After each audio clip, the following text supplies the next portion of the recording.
Shalom bien-aimé, toute notre reconnaissance va à l'endroit de l'Éternel en ce mois de mai qui est le 5e de l'année. Le Seigneur a été bon et fidèle pour nous porter depuis le début de l'année jusqu'à présent et pour cela nous lui disons infiniment merci. 5 parle de grâce, alors nous disons merci au Seigneur pour la grâce qu'il a manifestée à notre égard en envoyant son Fils Jésus-Christ mourir pour nous, porter nos péchés, ôter la condamnation qui pesait sur nous.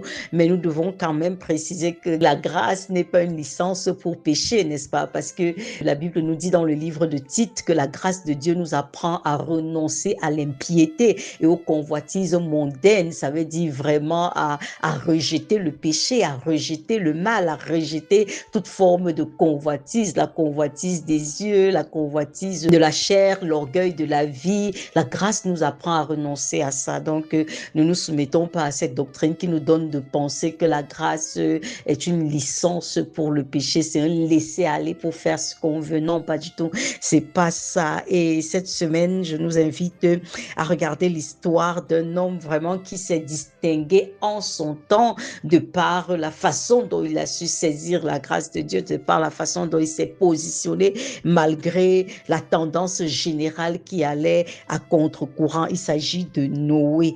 Et pour cela, nous sommes dans Genèse au chapitre 6. Nous commençons à partir du verset 5. L'Éternel vit que la méchanceté des hommes était grande sur la terre et que toutes les pensées de leur cœur se portaient chaque jour uniquement vers le mal.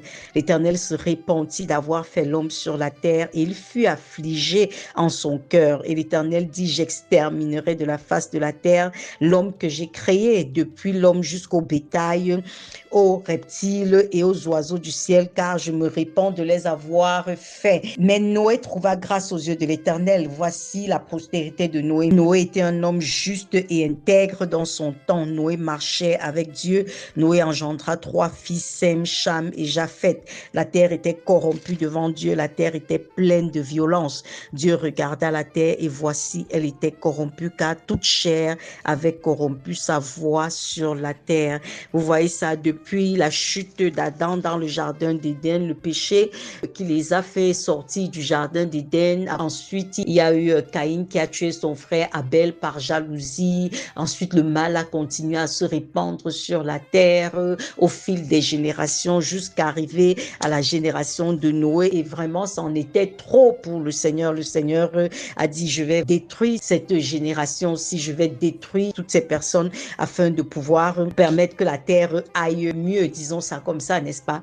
Mais ce qui nous intéresse ici, surtout, c'est quelqu'un qui a su tenir au milieu de cette adversité, c'est quelqu'un qui a su tenir malgré le fait que les hommes s'enfonçaient de plus en plus dans le mal. Il est resté juste et intègre. Noé est resté juste et intègre en son temps. Et on dit que c'était le seul bien-aimé avec sa famille qu'il avait formé aussi à marcher dans les voies de Dieu. Il était le seul. Parce qu'aujourd'hui, nous sommes également dans un monde où le mal va croissant, n'est-ce pas? Où vraiment les histoires qu'on entend au quotidien sont horribles. Les hommes sont de plus en plus tournés vers le mal. Ils sont prêts à tout. L'homme a pour ennemi les gens de sa propre maison. Ça vient de partout, vous comprenez ça? Mais l'exemple de Noé nous encourage et nous donne d'abord de comprendre que c'est possible de tenir malgré l'adversité tout autour de nous, malgré la corruption de ce monde, malgré les convoitises du monde, malgré la dépravation qui prévaut. C'est possible encore en comptant sur Dieu, en se tenant sur la grâce que Jésus-Christ nous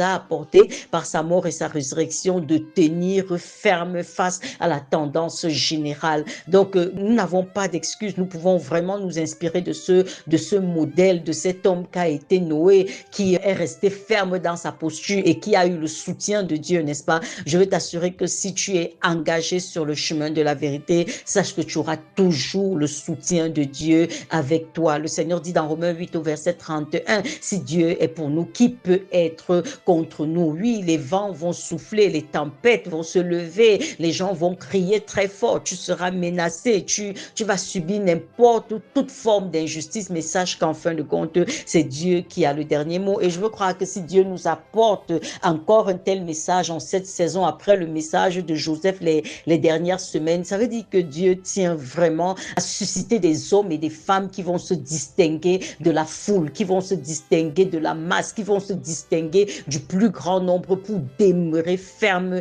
dans l'intégrité et dans la justice. Shalom, bien-aimés.